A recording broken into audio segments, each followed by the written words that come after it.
commitment. This is a further commitment from His Excellency. It's just wild. Like, how can you sit there? I mean, we live off trying to raise, revenue for the event, driving a big gate. Now you've got spectacles that aren't gate dependent, like this, where you're shutting down Times Square for a fight. And I think for the profile of the sport, it's incredible, because boxing at the moment is red hot, How many seats actually will be in Times? I think that's one to be discussed. I don't think that necessarily, obviously this isn't a show for seats. Do you know what I mean? This is a show for a live spectacle. And, the vision that these people have is like anything I've ever seen before. I mean, when you're sitting there and they're talking about Alcatraz and underneath Brooklyn Bridge and shutting down London Bridge in the UK, like, you've never seen it before. And actually, when you actually think about it, it's super smart. Because we sit there as promoters saying, there's no gate. But the bigger picture is the fascination of tuning in. Now, you imagine if you did an event in Alcatraz, like the casual fans that would tune in and go, what on earth is going on here? And this is the vision that these people have. Eddie Hearn. How do you feel about that? Really? Yeah. I believe this event, I mean, we're involved in the operations of the event, and, I believe this will be done at the highest possible level, as always, everything they do. Eddie, I gotta ask you, Eddie. I mean, it just happened last weekend. First question, Tank Roach, what are your thoughts on the draw, and who you think won? Do you know what, honestly, I haven't watched the fight. We had a show that night, I haven't watched the full fight. One thing that's kind of baffling is that it wasn't a knockdown. I mean, look, he wasn't hurt, there's no doubt about that, but if you take a knee in the fight and you touch down, whilst punches are being thrown, it has to be a knockdown. I've heard some people saying, that he should be disqualified, he went back to the corner, I don't buy that, to be honest with you. I mean, I think that's a warning, but it's a bit of a bizarre situation. For me, like, there was a lot of people in boxing that were saying that this is a really tough fight. Like, Lamont Roach is a serious fighter. I said it might not be the biggest profile fight, but it's actually quite a tough fight. And Shakur said to me, like, even the day before, I'm telling you, he's going to have big trouble tomorrow night. And I just feel like hopefully this could be the little something that gives Gervonta a little wake-up call to take him back to the mindset of maybe where he was. Do you think New York State overturns it?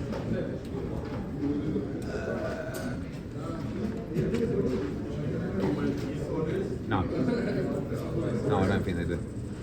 So, should they at least call for an immediate rematch if they don't overturn? Yeah, I don't know. I mean, the reality is can the state call for an immediate rematch? I don't believe they can, the commission.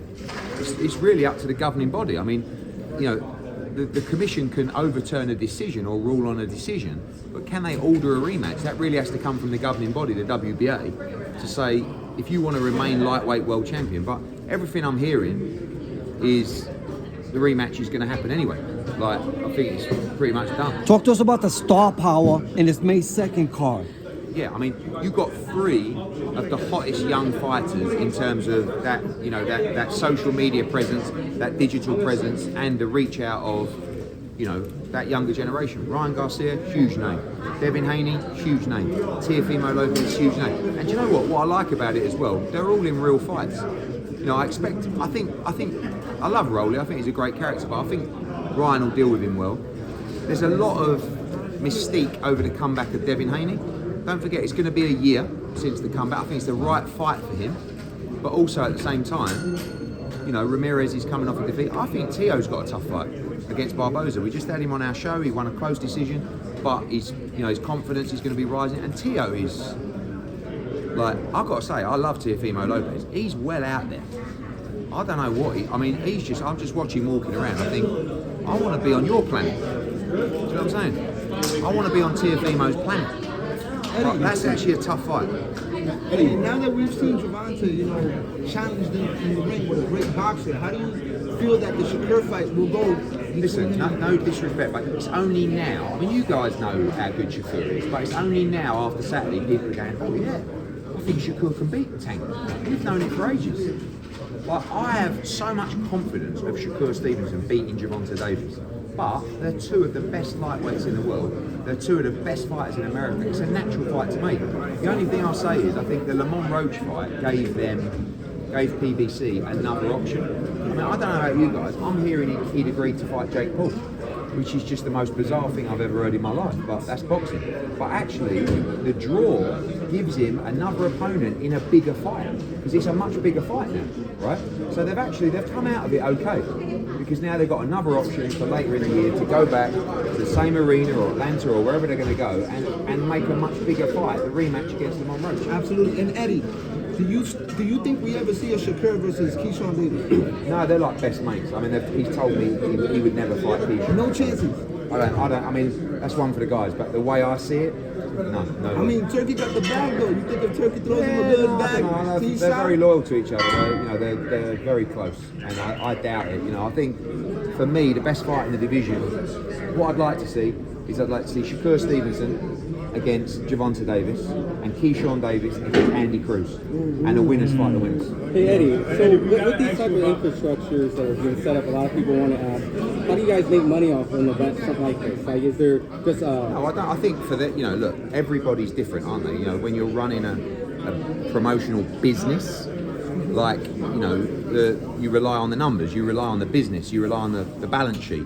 When you're doing this, there is a bigger meaning.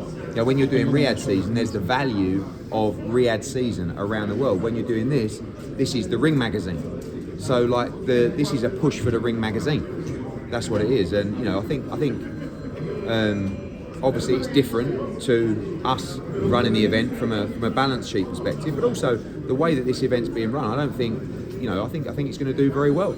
I think you've got big pay-per-view draws on the card. I think the numbers are going to be good, but obviously that's less of a necessity in certain situations than it might be in other promoter situations. I'm sure you've spoken to Devin Haney.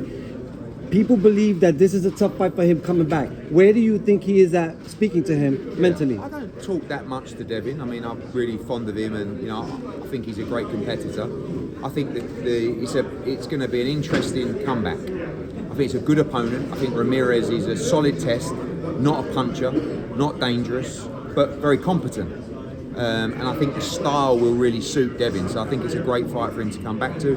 And as we understand it, the fight has been made between Devin Haney and Ryan Garcia for after, which is incredible. And also, that's what I'm seeing with His Excellency, is this is not just about sitting down with a fighter and saying, right, you're fighting then. It's him, then him, then him. So there's no secret that he wants Teofimo to fight Boots, right, in October. Should Boots beat Stanionis on April the 12th in Atlantic City? So everyone's got a plan. Ryan Garcia and Devin Haney fight May the 2nd, then they fight each other. Canelo fights May 3rd, then he fights Crawford. Do you know what I mean? So I think fighters like that. They like the plan. Is the reason that this fight is free in 42nd is because Canelo does fight the next day, and it'll be harsh for us to pay two times? I'm sure there'll be something going on with the broadcaster, but this is more for the Ring magazine. This is an advert for the magazine, the product of the Ring moving forward. Eddie, I gotta ask you about 8-Gate with Chris Eubanks and Controversies. Yeah. What did you think about that? I was like, first of all, I thought it was a glass, because at the time you don't think it's an egg. Right. Do you know what I mean? So I'm there, I just hear this crash over his head. All this stuff goes everywhere, and it's like, what the hell's going on? So I was pretty mad at the time, I've got to be honest with you. But then afterwards, you see it's on the front page, the back page, every page, and we sold 60,000 tickets in the first day.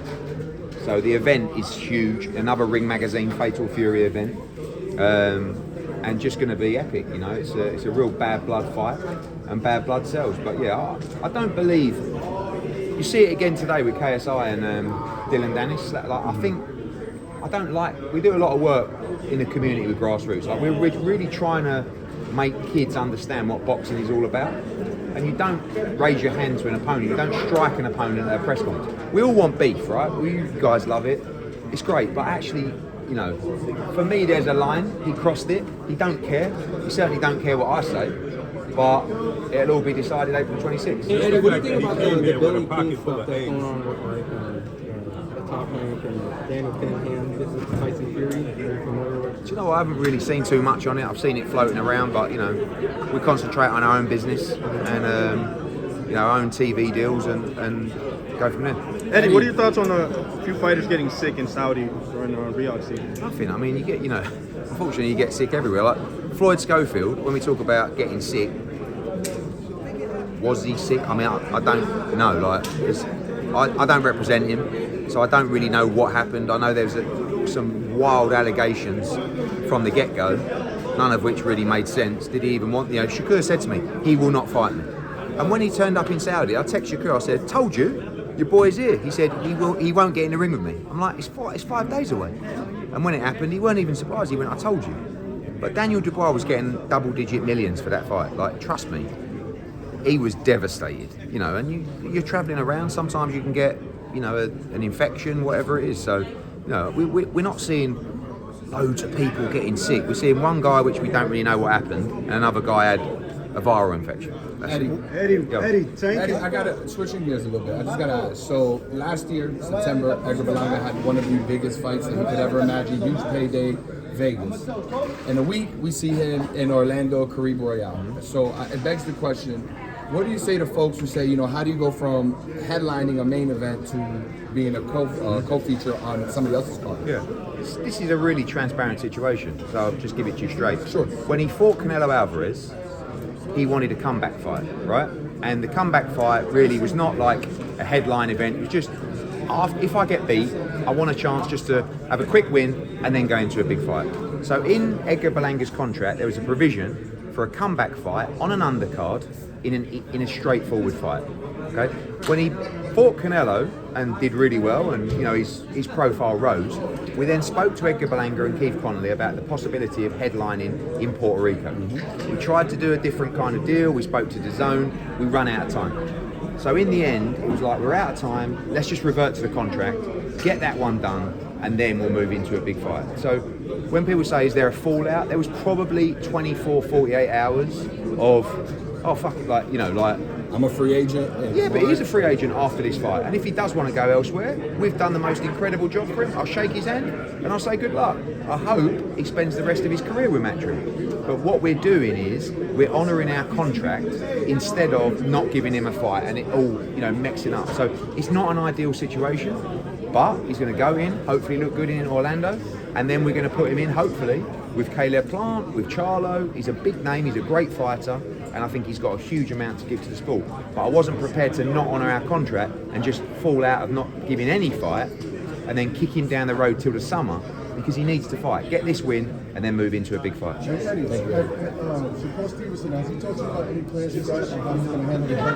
Yeah, I mean, when he came into the office the other day, he said, like, I really need to work on strengthening my hands. You know, he says that really he can only fight twice a year. And the reality is, I would like a fighter as young as him to fight 3 times a year. So we're looking at the moment. Any ideas you got, let me know. Yeah. But it's, you know, he's had surgery. To be fair to him, the turnaround was very quick after the surgery. So in an ideal world, we would have liked a little bit longer. But you know, he's 27 years old. He's a 3-division world champion. He's never broke sweat. You know what I'm saying? He's a special fighter. So does that mean it's going to take a little longer for him to get his next fight? Yeah, he'd probably fight like September time, something like that. Is it possible to get a Zepeda fight? That's what we want. We want Zepeda, but I don't know. I don't think they're crazy on that fight. Eddie, Kambosos fights next week. Yeah. If he's successful. So Kambosos, he fights 2 weeks this Saturday coming against Daud Yordan. It's actually a very tough fight. I'll tell you guys now. If George Kambosos wins, he's going to fight Richardson Hitchens for the world title. And we'll probably do that in New York. And it will be a big event. I mean, we've had Kambosos here before when he beat T.O. You know, Hitchens, those guys are talking great smack. So March 22nd is a big show for us in Sydney.